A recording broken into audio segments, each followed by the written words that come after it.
Free Geek Arkansas, so don't worry. Close the door behind you so we don't have to... Starting. Hello, I'm Julia Longton, and this is Mason Mooney. Hello. We are setting up the microwave-assisted aluminum printing project. We've kind of set up with microwaves like this one here to print aluminum objects like the like this piece of a 3D printer and this Porygon and other various sections of aluminum. So we've made this extruder, which kind of came out. That was one of our earlier revisions. And we're using a susceptor to coat the items and cook them out in the microwave. Now, what's a susceptor? A susceptor is something that accepts microwave radiation and emits it all back out as heat.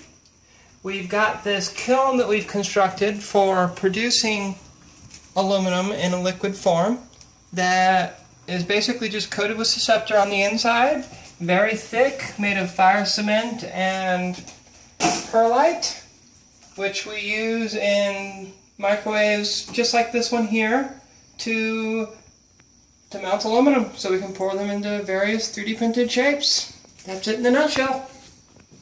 Thank you for your time. Filming. Hi, this is I'm Julia Longton, and this is Mason Mooney.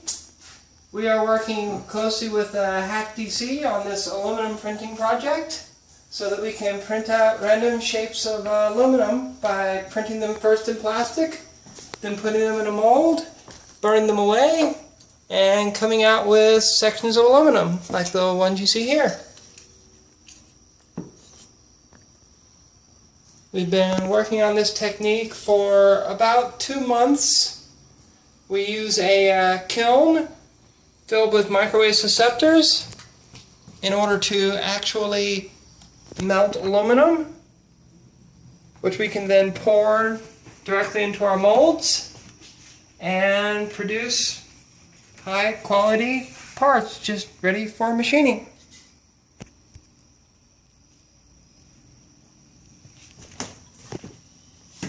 We've got an example piece here which is all connected and labeled, where we've got all of the places where aluminum comes into the item,